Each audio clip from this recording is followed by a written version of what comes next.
Kagak semenggah banget ya.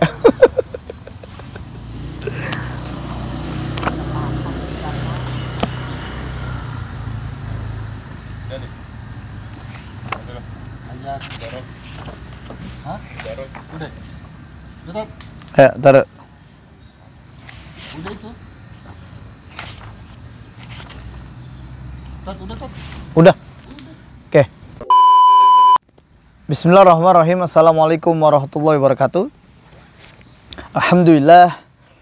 Alhamdulillahil karim ar-rahman 'allamal qur'ana khalaqal insana 'allamahul bayan.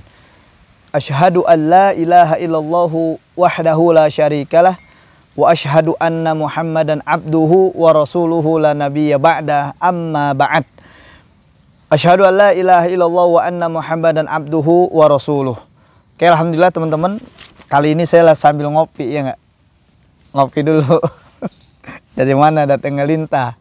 Dari sawah turun ke kali. Ini daripada urusan kita mentah, lebih baik santai sambil ngopi. Dari sawah turun ke kali, di kali ada pohon pepaya. Emang enak gini hari kita ngopi, apalagi ada temen yang temennya uli goreng lagi, ya nggak? Kita lanjut di episode di mana pembahasan ini masih dalam pembahasan kita fikih ruqyah yang ditulis oleh Ustadz Musdar Bustamam Tambusai LC. Ya, kali ini masuk dalam bab macam-macam pengobatan. Dalam bahasa Arab, berobat atau pengobatan dapat diungkapkan dengan cara beberapa istilah, antara lain at-tadawi atau al-ilaj, ya, at-tadawi atau al-ilaj atau al-istishfa dan lain-lain. Tapi yang selalu digunakan adalah tadawi, merujuk kepada kata dawa. Sedangkan menurut istilah berobat secara terminologi adalah menolak apa yang terjadi pada tubuh atau yang dikhawatirkan akan terjadi sehingga menyebabkan tubuh nggak seimbang dengan cara yang dibolehkan, baik dengan obat alami, ruqyah syar'iyyah, atau sinergi dari keduanya.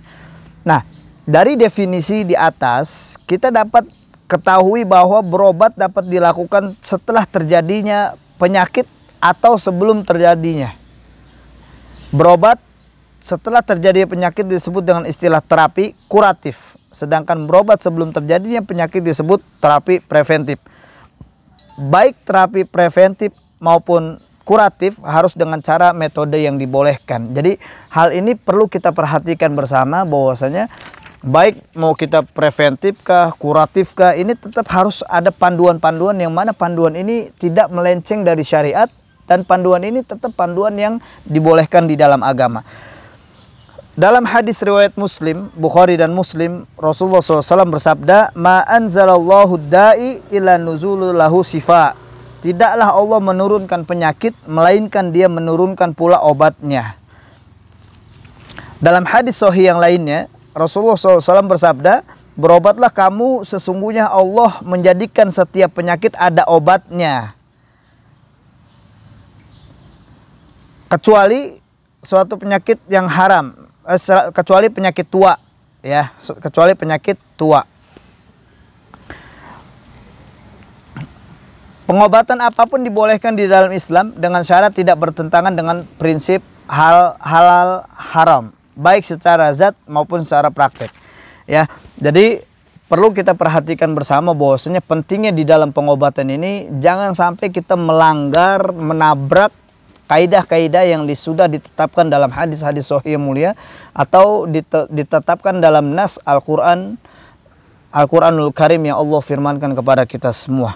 Makanya kalau metode ini kita jalani dengan baik dan benar, maka dengan izin Allah, tatkala Allah berikan penyakit, kemudian kita ridho dengan penyakit ini, kemudian kita tabah menerima penyakit ini, kita sabar menerima penyakit ini, tentunya di sini sebagaimana penyampaian saya di awal, bahwasanya penyakit yang Allah turunkan melainkan adalah digugurkannya dosa-dosa dari Allah Subhanahu wa Ta'ala untuk kita semua.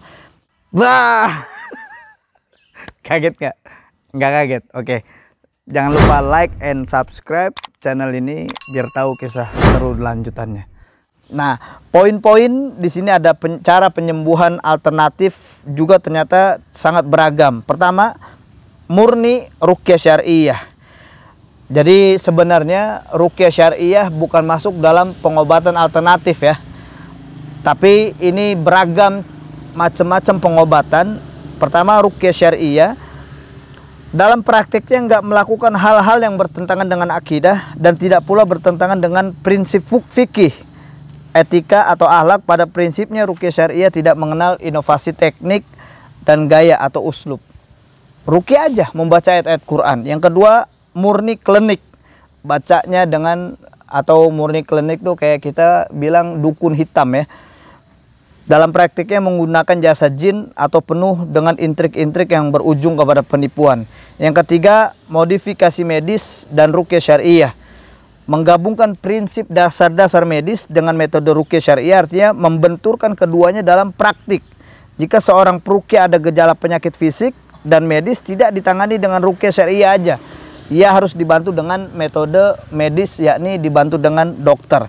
Yang keempat, modifikasi modis dengan klinik, medis dengan klinik. Jadi penulis pernah mendengar dari pasien bahwa dokter fulan dapat mengobati kesurupan dengan cara, nah ini ngaruh luar biasa ya. Kadang kita temukan juga di rumah sakit ada dokter-dokter atau medis yang dia menggabungkan pengobatannya dengan klinik, karena dia bisa tahu, oh begini dia bisa menguasai dan lain-lainnya. Ini juga kita perlu hati-hati bersama. Nah, ada modifikasi ruqyah dan klinik ya, atau istilah kita bilang, oh ini ada dukun putih nih, ilmu putih. Ini nggak boleh. Terus yang keenam, ramuan tumbuhan murni. Para praktiknya disebut dengan herbalis atau ahli herbal. Jadi hal-hal ini sangat perlu bagi kita di dalam pengobatan, dan tentunya lagi-lagi penulis mengingatkan akan sebuah sebuah landasan di dalam berobat. Pertama, jangan sampai keluar dalam kaidah syar'i. Yang kedua, jangan melakukan pengobatan-pengobatan yang sudah jelas diharamkan Allah, diharamkan oleh Rasulullah SAW. Sehingga ketika kita sakit, yang di benak kita sembuh, tapi kita jalani dengan hal-hal yang diridhoi Allah dan diridhoi oleh Rasulullah SAW. Paling tidak itu yang saya sampaikan semuanya. Saya minta maaf kalau ada kesalahan yang saya sampaikan. Itu kebodohan saya, dan kebenaran murni milik Allah Subhanahu wa Ta'ala. Kita cukupkan di sini. Barakallahu fikum, wafaqakumullahu, wassalamualaikum warahmatullahi wabarakatuh. Enak. Kopinya enak. Enak. Ajib, masya Allah. Uli goreng juga nih.